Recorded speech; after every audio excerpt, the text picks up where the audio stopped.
क्या मामला है जिसको लेकर के आप मीडिया के समक्ष सामने आए? देखिए, पुरानी बस्ती के कुशालपुर क्षेत्र में एक नवयुवक अविवाहित लड़का था सजल झा। उसकी संदिग्ध परिस्थितियों में शव महादेव घाट के एनीकेट में मिला था। वो लड़का 2-3 दिन से घर से गायब था। उसकी माँ पेंशनर है, विधवा महिला है, घर को चलाती है। उन्होंने पुरानी बस्ती थाना में जाके गुमशुदगी की रिपोर्ट लिखाई और उसके दूसरे दिन वो शव जो है एनीकेट में मिला। 3-4 दिन पुराना शव था। उसके साथ में जो सीसी फुटेज वगैरह देखा गया, उसमें पता लगा कि 2 और अन्य लड़के थे, उनके साथ में पीते खाते लोग घूमे हैं। अब उसके बाद पुरानी बस्ती थाने में शिकायत हुई, रिपोर्ट दर्ज कराया गया। 2 लड़कों को संदिग्ध पकड़ा भी गया। एक दिन पूछताछ करने के बाद उनको छोड़ दिया गया।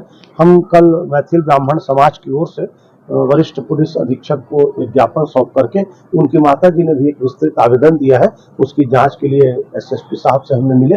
उन्होंने पुरानी बस्ती थाने को निर्देशित किया है कि इसकी निष्पक्ष और उच्च स्तरीय जांच होनी चाहिए। लेकिन उसके बाद भी पुरानी बस्ती थाना का ये तर्क है कि एक तो बच्चे का मोबाइल गुम गया है। भाई, यदि मोबाइल गुम गया है तो साइबर क्राइम से मोबाइल के कॉल डिटेल्स निकाल करके आप उसकी जानकारी ले सकते हैं ना। दूसरा, उनका कहना यह है कि हम जांच किए और ऐसा कोई संदिग्ध परिस्थिति नहीं पता लग रहा है। तो भाई, आप सीसी फुटेज देखिए ना। कहीं भी किसी भी क्राइम के तथ्य पर उसके जड़ में पहुंचने के लिए 2 सबसे महत्वपूर्ण चीज है, सीसी फुटेज आज की तारीख में और आपका मोबाइल का कॉल डिटेल्स। तो मैं आपके माध्यम से पुलिस प्रशासन से ये अपील करना चाहता हूं कि परिवार अत्यंत दुखी है। उनको इस बात का संदेह है कि जवान बच्चे का, उसका शादी होने वाला था, हत्या करके नदी में डाला गया है। तो उसकी निष्पक्ष जांच करें और परिवार को इस बात के लिए संतुष्टि दिलाएं कि ये हत्या है या आत्महत्या है या दुर्घटना है। रायपुर में बढ़ते क्राइम को देखते हुए लॉ एंड ऑर्डर पे आम आदमी पार्टी से भी आप जुड़े हुए हैं, आप कर्मचारी संघ से भी है, पूर्व में कर्मचारी भी रहे हुए हैं, एक अच्छे पोस्ट में रहे हैं, अभी एक समाज के प्रतिनिधित्व करते हैं आप ब्राह्मण समाज का।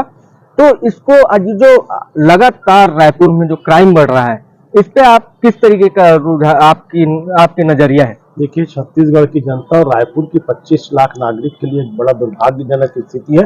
वो कहते हैं ना, गरीब मांगे तो भीख है, अमीर मांगे तो चंदा है। हिंदुस्तान में चल रहा गोरख धंधा है। जब ये भारतीय जनता पार्टी के लोग विपक्ष में थे, भूपेश बघेल जी के सरकार में थे, तो कानून व्यवस्था के लिए धरना प्रदर्शन देते थे। आज जहां देखो वहां शराब सस्ता हो गया है, शराब की दुकानें खुल गई है, हत्या, बलात्कार, लूट हो रहा है और अपराध पर कहीं भी नियंत्रण नहीं हो पा रहा है। इससे कहीं ना कहीं लगता है कानून व्यवस्था की स्थिति बहुत जर्जर है। और जिस तेजी के साथ में गृह मंत्री विजय शर्मा जी ने आगे बढ़े थे, कहीं भी कानून व्यवस्था के मामले में उनका कोई अचीवमेंट नहीं है। और ये भी एक सत्यता है कि उनके सदन में, विधानसभा में भाजपा के ही विधायक उनसे प्रश्न कर रहे हैं और ये बोल रहे हैं कि घटनाएं हो रही है, आप कोई कार्रवाई नहीं कर रहे हैं।